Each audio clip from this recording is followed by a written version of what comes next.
आज का टॉपिक है न्यूक्लियोफिलिक सब्स्टिट्यूशन रिएक्शन। पहले समझते हैं कि सब्स्टिट्यूशन रिएक्शन किनको बोलते हैं।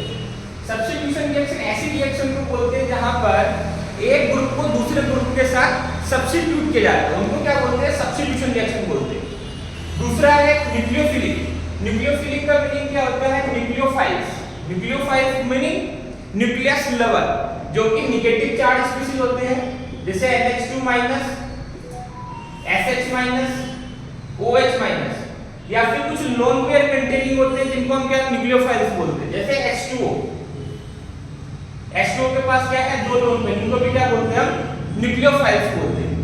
तो अब पढ़ते हैं न्यूक्लियोफिलिक सब्स्टिट्यूशन रिएक्शन क्या होता है। न्यूक्लियोफिलिक सब्स्टिट्यूशन रिएक्शन के अंदर क्या होगा?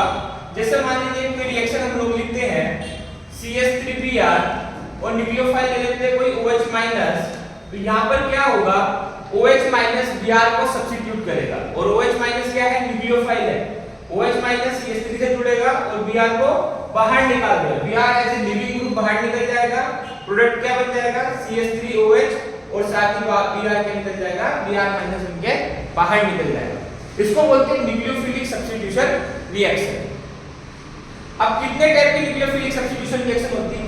टोटल 4 टाइप की न्यूक्लियोफिलिक सब्स्टिट्यूशन रिएक्शन होती है। कौन-कौन सी? एक SN1 रिएक्शन, एक SN2 रिएक्शन, SNI रिएक्शन, और एक होती है SNAR रिएक्शन। SN1 क्या होता है? Unimolecular nucleophilic substitution reaction. SN2 क्या होता है? बाइमोलिकुलर न्यूक्लियोफिलिक सब्स्टिट्यूशन रिएक्शन। SNI क्या होता है? Intramolecular nucleophilic substitution reaction. और SNAR क्या होता है? Aromatic nucleophilic substitution reaction. तो हमें एक-एक करके इन सारों को पढ़ना है। पहले स्टार्ट करते हैं SN1 रिएक्शन से। क्या होती है SN1 रिएक्शन? SN1 रिएक्शन का मीनिंग क्या हुआ? Unimolecular nucleophilic substitution reaction. Unimolecular nucleophilic substitution reaction. अब यूनिमोलिकुलर का मीनिंग क्या था? यूनिमोलिकुलर का मीनिंग है एक मोलिक्यूल। क्या मीनिंग है इसका? एक मोलिक्यूल। एक मोलिक्यूल से क्या मीनिंग आता है यहाँ पर कि SN1 रिएक्शन का जो रेट होता है वो किसी एक मोलिक्यूल के ऊपर डिपेंड करता है। वो मोलिक्यूल क्या होता है देखते हैं। जैसे आपने रिएक्शन यहाँ पर लिखी CH3 का होल थ्राइस Br प्लस को न्यूक्लियोफाइल ले लेते हैं NH2-। NH2- क्या होगा? इस कार्बन पर अटैक करेगा और यहाँ से क्या होगा? Br- सुंदर बाहर निकल जाएगा। ये क्या बनेगा? CH3 का होल थ्राइस NH2 और Br- क्या होगा? बाहर निकल जाएगा। अब यूनिमोलिकुलर मतलब रिएक्शन का रेट किसी एक मोलिक्यूल के ऊपर डिपेंड करता है, और वो मोलिक्यूल क्या होता है यहाँ पर? तो रेट डिपेंड करता है एक मोलिक्यूल, और एक मोलिक्यूल हमारे पास होता है CH3 का होल थ्राइस Br। मतलब इसके ऊपर डिपेंड करता है, रिएक्टेंट के ऊपर डिपेंड करता है SN1 रिएक्शन का रेट, न्यूक्लियोफाइल्स के ऊपर डिपेंड नहीं करता है। तो इसी वजह से इनको क्या बोलते हैं? हम यूनिमोलिकुलर न्यूक्लियोफिलिक सब्स्टिट्यूशन रिएक्शन बोलते हैं। अब अगर एक मोलिक्यूल के ऊपर डिपेंड करता है, तो एक मोलिक्यूल के ऊपर अगर डिपेंड करेगा तो इनको हम क्या बोल देंगे? फर्स्ट ऑर्डर रिएक्शन भी बोल देंगे। ये हम काइनेटिक के अंदर पढ़ते हैं, केमिकल काइनेटिक्स के अंदर फर्स्ट ऑर्डर रिएक्शन। अब देखते हैं इन रिएक्शन की मैकेनिज्म क्या होती है, क्योंकि रिएक्शन तो हमें समझ में आ गया कि रिएक्शन के अंदर क्या हो रहा है। यहाँ पर हमें सब्स्टिट्यूट कराना है न्यूक्लियोफाइल से और लिविंग ग्रुप बाहर निकालना है। अब देखते हैं इनकी मैकेनिज्म क्या होती है, कैसे ये रिएक्शन होती है। तो unimolecular nucleophilic substitution reaction 2 step में होती है। देखिए स्टेप 1 की बात करते हैं तो क्या होगा? सबसे पहले यहाँ पर हमने लिया CH3 कार्बन Br। अब इसके अंदर यहाँ पर हम एक सॉल्वेंट यूज करते हैं जिनको बोलते हैं पॉलीप्रोटिक सॉल्वेंट। पॉलीप्रोटिक सॉल्वेंट के बारे में भी मैं बताऊंगा आपको क्या होता है पॉलीप्रोटिक सॉल्वेंट। एग्जांपल के लिए मैंने यहाँ पर ले लिया H2। अब सबसे पहले फर्स्ट स्टेप के अंदर क्या होगा? ये जो कार्बन और ब्रोमीन के बीच का बॉन्ड है, सबसे पहले ये ब्रेक होगा। और ब्रेक किस तरीके से होगा कि ब्रोमीन के ऊपर क्या आ जाएगा? पार्शियली नेगेटिव होगा, क्योंकि इसकी इलेक्ट्रोनेगेटिविटी ज्यादा है, और कार्बन के ऊपर क्या होगा? Partially positive. तो यहाँ पर बन जाएगा CH3 का होल थ्राइस C कार्बोकेटाइन बन जाएगा और Br as a leaving group बाहर निकल जाएगा। तो फर्स्ट स्टेप के अंदर क्या हुआ, यहाँ पर कार्बोकेटाइन बना। अब सेकंड स्टेप को देखते हैं। सेकंड स्टेप के अंदर क्या होगा, अब आएगा हमारे पास न्यूक्लियोफाइल। न्यूक्लियोफाइल अटैक करेगा किसके ऊपर, कार्बोकेटाइन के ऊपर। और न्यूक्लियोफाइल हमारे पास क्या है, न्यूक्लियोफाइल हमने ले रखा था NH2-। अब ये क्या होगा, इसके साथ जुड़ जाएगा और क्या बना लेगा, CH3 का होल थ्राइस C, और ये क्या बन जाएगा यहाँ पर NH2 बन जाएगा। ये हमारे पास फाइनल प्रोडक्ट बन जाएगा। अब क्वेश्चन ये है कि हमारे पास फर्स्ट स्टेप के अंदर Br- बाहर निकला।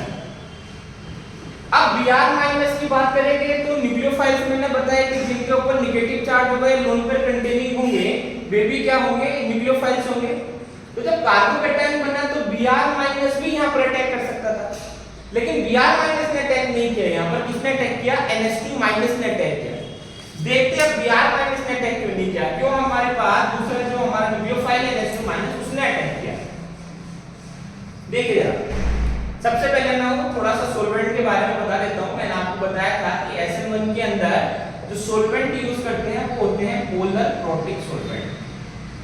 पोलर प्रोटिक सॉल्वेंट क्या होते हैं, पोलर प्रोटिक सॉल्वेंट। प्रोटिक का मतलब क्या होता है, प्रोटॉन। प्रोटॉन बोले तो क्या, H+, और पोलर का मतलब होता है दो पोल होने चाहिए। एग्जांपल के लिए जैसे H2 हुआ, जैसे CH3OH हुआ, या फिर C2H5OH हुआ। इन सॉल्वेंट को हम क्या बोलते हैं, पोलर प्रोटिक सॉल्वेंट बोलते हैं। अब पोलर प्रोटिक सॉल्वेंट हम यूज करते हैं किसके अंदर, HN1 के अंदर। देखिए अब इन सॉल्वेंट का क्या रोल है रिएक्शन के अंदर। आपको मैंने फर्स्ट स्टेप के अंदर एक चीज बताई थी अभी कि फर्स्ट स्टेप के अंदर हम इस सॉल्वेंट का यूज करते हैं। जैसे क्या था, CH3 का होल थ्राइस C Br, और यहां पर हमने सॉल्वेंट यूज किया था H2O, और इस H2O ने क्या यहां पर करता है, जरा देखिए ध्यान से। यहां पर बॉन्ड ब्रेक हुआ था कार्बन और ब्रोमीन के बीच का। ये H2O एक पोलर प्रोटिक सॉल्वेंट है, और पोलर प्रोटिक सॉल्वेंट क्या करता है, कार्बन और ब्रोमीन के बीच के बॉन्ड को ब्रेक करने में हेल्प करता है। क्यों करता है, जरा देखिए ध्यान से। अगर मैं इनकी बात करता हूं पोलर प्रोटिक सॉल्वेंट की, तो एक इनमें प्रॉपर्टी आती है डाइलेक्ट्रिक कांस्टेंट। क्या होता है डाइलेक्ट्रिक कांस्टेंट, जरा देखिए। पहले मैं आपको बताता हूं कि इसका डाइलेक्ट्रिक कांस्टेंट लगभग 80 के आसपास, इसका डाइलेक्ट्रिक कांस्टेंट लगभग 35 और इसका लगभग 5 के आसपास होता है। अब डाइलेक्ट्रिक कांस्टेंट क्या होता है, क्या प्रॉपर्टी होती है सॉल्वेंट की, जरा देखिए। होता क्या है कि जब किसी सॉल्वेंट का जितना ज्यादा डाइलेक्ट्रिक कांस्टेंट होगा उतना ही ज्यादा वो दो पोल के बीच, जैसे यहाँ कार्बन है और यहाँ पर ब्रोमीन है, दोनों के बीच में इलेक्ट्रोनेगेटिविटी गैप है, दोनों क्या है, पोल है। तो इन पोल के बीच में क्या होगा, एक इंटरेक्शन होगा जिसको हम बोलते हैं इलेक्ट्रोस्टैटिक इंटरेक्शन। अब जिस सॉल्वेंट का डाइपोल, जिस सॉल्वेंट का डाइलेक्ट्रिक कांस्टेंट जितना ज्यादा होगा वो दो पोल के बीच के इंटरेक्शन को उतना अच्छे तरीके से ब्रेक कर सकेगा। ये प्रॉपर्टी होती है इनकी पोलर प्रोटिक सॉल्वेंट की, क्योंकि उनके पास हाई डाइलेक्ट्रिक कांस्टेंट होता है, और हाई डाइलेक्ट्रिक कांस्टेंट क्या करता है, दो पोल्स के बीच का इलेक्ट्रोस्टैटिक फोर्स ऑफ अट्रैक्शन को ब्रेक करता है। तो यहाँ पर ये क्या करेगा, H2O हमारे पास इस बॉन्ड को ब्रेक करने में हेल्प करेगा, जिससे कि यहाँ पर क्या बन जाएगा, कार्बोकैटायन बन जाएगा। कार्बोकैटायन यहाँ पर बन जाएगा। ये तो एक हो गया। दूसरी बात, मैंने अब ये क्वेश्चन किया था, क्वेश्चन ये किया था कि यहाँ पर Br- भी साथ में निकला था, और Br- एक न्यूक्लियोफाइल होता है, क्योंकि यहाँ पर भी क्या है, माइनस चार्ज है। अब अगर ये न्यूक्लियोफाइल है तो ये दोबारा से कार्बोकैटायन के ऊपर अटैक कर सकता है कि नहीं कर सकता है, कर सकता है, पर लेकिन नहीं करता है। करता कौन है, जो नया न्यूक्लियोफाइल होता है। देखिए जरा करता क्यों नहीं है, करता इस वजह से नहीं है कि यहाँ पर हमने यूज किया है सॉल्वेंट में कौन, H2O। तो H2O करता है, जैसे Br- बाहर निकलता है, H2O इसको चारों तरफ से घेर लेता है। इस तरीके से मैंने देखी, इनको बोलते हैं van der Waals force of attraction. ये इसको चारों तरफ से घेर लेता है, Br में माइनस होता है, और H2O की बात करेंगे तो इसके ऊपर पार्शियली नेगेटिव और इनके ऊपर पार्शियली पॉजिटिव, जितने भी हाइड्रोजन होंगे सबके पास क्या होगा, पार्शियली पॉजिटिव चार्ज होगा, और ये पार्शियली पॉजिटिव चार्ज इसके साथ क्या करते हैं, एक van der Waals force of attraction दिखाते हैं, जिसकी वजह से यहाँ पर Br- द्वारा से इस कार्बोकैटायन पर अटैक नहीं करता है। इस कार्बोकैटायन के लिए हमें दूसरे न्यूक्लियोफाइल का यूज क्लियर बात? तो यहाँ पर हम पोलर प्रोटिक सॉल्वेंट का यूज करते हैं SN1 रिएक्शन। चलिए थोड़ा सा आगे चलते हैं, हमने सॉल्वेंट को भी समझ लिया। अब बात करते हैं कि SN1 रिएक्शन के अंदर खास बात क्या है कि यहाँ पर बना कार्बोकैटायन। अब अगर कार्बोकैटायन की बात करें तो कार्बोकैटायन की प्रॉपर्टी है कि कार्बोकैटायन बनेगा तो यहाँ पर रीअरेंजमेंट भी होगा। रीअरेंजमेंट क्या होता है, जरा देखिए, कोई मैं एग्जांपल आपको समझाता हूं। रीअरेंजमेंट की अगर बात करते हैं, जैसे यहाँ पर मैंने लिखा CH3 C CH3 CH CH2 Br, ये मैंने यहाँ पर लिखा और यहाँ पर कोई भी न्यूक्लियोफाइल मैंने यूज कर लिया। अभी पहले फर्स्ट स्टेप की अगर बात करेंगे, स्टेप 1 की बात करेंगे तो स्टेप 1 के अंदर क्या होगा, पोलर प्रोटिक सॉल्वेंट हमने यूज कर लिया वाटर। वो वाटर क्या करेगा, इस बॉन्ड को ब्रेक करने में हेल्प करेगा और हेल्प करने के बाद यहाँ पर क्या बनाएगा, इसको कार्बोकैटायन बनाएगा CH3 CH CH3 CH2 positive. ये इसने यहाँ पर कार्बोकैटायन बना दिया। अब ये जो कार्बोकैटायन बना है, इस कार्बोकैटायन की प्रॉपर्टी क्या है, रीअरेंजमेंट करना। रीअरेंजमेंट क्यों करता है, क्योंकि ये स्टेबिलिटी की ओर जाता है, मतलब हाईएस्ट स्टेबल कार्बोकैटायन बनाना चाहेगा। उसके लिए ये क्या करेगा, यहाँ पर जरा देखिए ध्यान से, यहाँ पर CH3 CH CH3 और ये बनाता CH2 पॉजिटिव। अभी यहाँ पर इसके पास कितने अल्फा हाइड्रोजन है, एक अल्फा हाइड्रोजन है। लेकिन अगर ये 1-2 हाइड्रोजन शिफ्ट यहाँ से कर ले, 1-2 हाइड्रोजन शिफ्ट अगर यहाँ से कर ले, 1-2 हाइड्रोजन का मतलब हुआ ये 1-2, सेकंड पोजीशन से अगर हाइड्रोजन शिफ्ट कर गया, सेकंड पोजीशन पर कार्बोकैटायन बना लेता है। क्या बना लेगा, यहाँ पर तो कार्बोकैटायन बना लिया और यहाँ पर हाइड्रोजन को शिफ्ट कर दिया। अब यहाँ पर अगर आप देखोगे तो यहाँ पर कितने अल्फा हाइड्रोजन थे, एक अल्फा हाइड्रोजन। यहाँ पर कितने अल्फा हाइड्रोजन हो गए, इसके 9 अल्फा हाइड्रोजन हो गए। मतलब यहाँ पर कार्बोकैटायन बहुत ज्यादा स्टेबल हो गया। अब जो न्यूक्लियोफाइल्स आएगा, वो न्यूक्लियोफाइल्स यहाँ पर अटैक करेगा। ये क्या आएगा, मान लीजिए न्यूक्लियोफाइल्स NH2- आया, अब NH2- यहाँ पर अटैक करेगा और यहाँ से जुड़ जाएगा और फाइनल प्रोडक्ट बन जाएगा CH3 और ये क्या बन जाएगा, NH2 बन जाएगा। ये इसका हमारे पास फाइनल प्रोडक्ट है। कहने का मीनिंग क्या है, यहाँ पर कहने का मीनिंग ये है कि अगर कार्बोकैटायन बनता है तो कार्बोकैटायन के अंदर रीअरेंजमेंट होता है, और रीअरेंजमेंट क्या होता है कि मोस्ट स्टेबल कार्बोकैटायन बनता है। यहाँ पर कितना था, एक अल्फा हाइड्रोजन, यहाँ पर कितना 9 अल्फा हाइड्रोजन। 9 अल्फा हाइड्रोजन ज्यादा स्टेबल है, जिसकी वजह से जो प्रोडक्ट बना हमारे पास वो ये है। तो रीअरेंजमेंट हमने देख लिया। अब थोड़ा समझते हैं इसकी थर्मोडायनामिक्स। SN1 रिएक्शन की थर्मोडायनामिक्स क्या होती है, देखिए।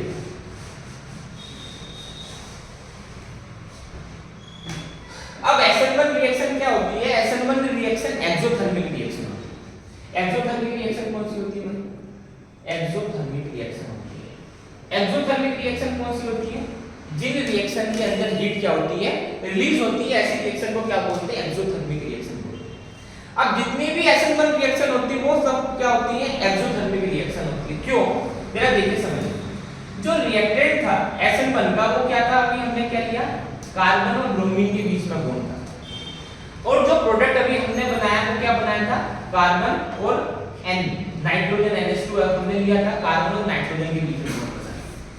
तो कार्बन और ब्रोमीन के बीच में बॉन्ड है और प्रोडक्ट में क्या है, कार्बन और नाइट्रोजन के बीच में नया बॉन्ड का फॉर्मेशन हुआ था। तो कार्बन और नाइट्रोजन के बीच में जो बॉन्ड है मोर स्ट्रांग है as compared to carbon bromine bond, जिस वजह से यहाँ पर ये प्रोडक्ट क्या बनता है, स्टेबल प्रोडक्ट बनता है। और अगर स्टेबल प्रोडक्ट बनता है तो ऐसे रिएक्शन के अंदर क्या होती है, हीट रिलीज होती है। और अगर हीट रिलीज होगी तो इन रिएक्शन को हम क्या बोल देंगे, ये रिएक्शन एक्सोथर्मिक रिएक्शन। और एक और बात, एक्सोथर्मिक रिएक्शन क्या होती है, आपने पढ़ा होगा क्या, कि एक्सोथर्मिक रिएक्शन लो टेंपरेचर पर फेवर्ड की जाती है।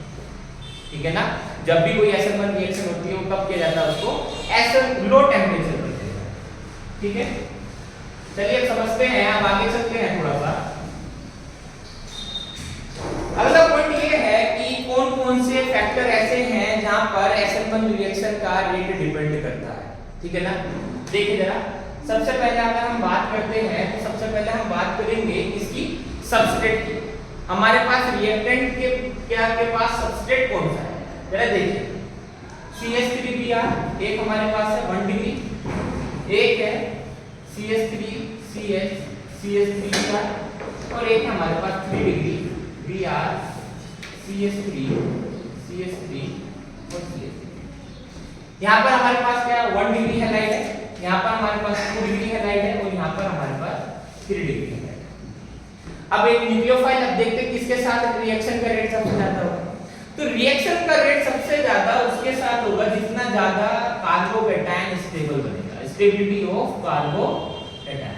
जितना ज्यादा कार्बोकैटायन स्टेबल बनेगा उतना ही ज्यादा उस रिएक्शन का रेट होगा। अगर यहाँ पर हम बात करेंगे तो यहाँ पर 1 डिग्री कार्बोकैटायन बनेगा, यहाँ पर 2 डिग्री कार्बोकैटायन बनेगा, और यहाँ पर 3 डिग्री कार्बोकैटायन बनेगा। और 3 degree carbocation are more stable than 2 degree, और 2 degree are more stable than 1 degree, जिसकी वजह से रिएक्शन का रेट क्या हो जाएगा 3 डिग्री मोर स्टेबल, फिर 2 डिग्री वाला आ जाएगा, और फिर क्या हो जाएगा 1 डिग्री वाला। ठीक है। दूसरा फैक्टर क्या है जिसके ऊपर एसएमएस रिएक्शन का रेट डिपेंड करेगा, देखिए दूसरा फैक्टर होगा हमारे पास लीविंग ग्रुप। लीविंग ग्रुप कैसे डिपेंड करेगा जरा देखिए। मान लीजिए सपोज करो हमारे पास एक है CH3F CH3 क्लोरीन CH3Br और CH3 अब इन चारों पे हम कंपेयर करें तो अगर यहाँ पर हम देखेंगे तो यहाँ पर जो न्यूक्लियोफाइल होगा वो कौन होगा, सॉरी जो लीविंग ग्रुप होगा वो F- होगा, यहाँ पर क्या होगा Cl- होगा, यहाँ पर क्या होगा Br- होगा, और यहाँ पर क्या होगा लीविंग ग्रुप I-। अब कौन अच्छा लीविंग ग्रुप है, जो जितना अच्छा लिविंग ग्रुप होगा उस रिएक्शन का रेट क्या होगा उतना ही ज्यादा होगा। अब कौन अच्छा लिविंग ग्रुप होता है, जो वीक बेस होता है। भाई जितना ज्यादा वीक बेस होगा उतना ही अच्छा वो क्या होगा लिविंग ग्रुप होगा। अब बेसिसिटी की अगर बात करते हैं तो अप टू डाउन जाने पर क्या होता है, न्यूक्लियोफिलिसिटी इंक्रीज होती है, बेसिसिटी क्या होती है डिक्रीज होती है। अगर बेसिसिटी डिक्रीज होती है तो भाई जितना ज्यादा वीक बेस होगा उतना ही अच्छा वो क्या होगा लिविंग ग्रुप होगा। तो क्या होगा लिविंग ग्रुप या लिविंग करने की जो टेंडेंसी होगी वो क्या होगी यहाँ पर इंक्रीज, लिविंग करने की टेंडेंसी इंक्रीज होगी। इसका मतलब क्या होगा, जो अच्छा लिविंग ग्रुप होगा वो कौन होगा यहाँ पर I- होगा। अगर मैं अप टू डाउन की बात करूंगा तो अप टू डाउन करने पर लिविंग टेंडेंसी इंक्रीज होगी, और लिविंग टेंडेंसी इंक्रीज होगी तो रिएक्शन का रेट भी क्या होगा यहाँ पर इंक्रीज होगा। क्लियर बात, ये फैक्टर समझ में आ गया। दूसरा फैक्टर क्या है लिविंग ग्रुप। अब एक लास्ट फैक्टर और होता है जो सोलवेंट की बात मैंने आपको की है, सोलवेंट के ऊपर भी रिएक्शन का रेट डिपेंड करता है। अब सोलवेंट की अगर बात करते हैं तो कौन कौन सी सोलवेंट की हम बात की थी, पोलर प्रोटीन में H2O हमने बात किया, CH3OH की हमने बात की थी, C2H5OH की बात की। H2O का कितना था डाइलेक्ट्रिक कांस्टेंट लगभग 80 के पास, इसका 35 के आसपास, और इसका क्या था 5 के आसपास। अब डाइलेक्ट्रिक कांस्टेंट किसी सोलवेंट का जितना ज्यादा होगा उस रिएक्शन का रेट उतना ही ज्यादा। कैसे भाई, डाइलेक्ट्रिक कांस्टेंट क्या था, जो दो पोल के बीच के इंटरेक्शन को ब्रेक करेगा। अब दो पोल के बीच के इंटरेक्शन को ब्रेक जितना ज्यादा उसका डाइलेक्ट्रिक कांस्टेंट होगा वो उतनी जल्दी उसको ब्रेक करेगा, मतलब उतनी जल्दी ब्रेक करेगा उतनी जल्दी कार्बोकैटायन बनेगा, और जितनी जल्दी कार्बोकैटायन बनेगा रिएक्शन का रेट उतना ही ज्यादा होगा। मतलब जितना ज्यादा डाइलेक्ट्रिक कांस्टेंट होगा उतना ही ज्यादा उस रिएक्शन का रेट होगा। अप टू डाउन जाने पर रिएक्शन का रेट क्या हो जाएगा यहाँ पर कम हो जाएगा, मतलब यहाँ पर सबसे ज्यादा रेट किसके साथ होगा H2O के साथ। ठीक है, ये कुछ फैक्टर थे SN1 के जो SN1 रिएक्शन के रेट को इफेक्ट करते हैं। ठीक है ना, अब पढ़ेंगे हम SN2 नेक्स्ट लेक्चर।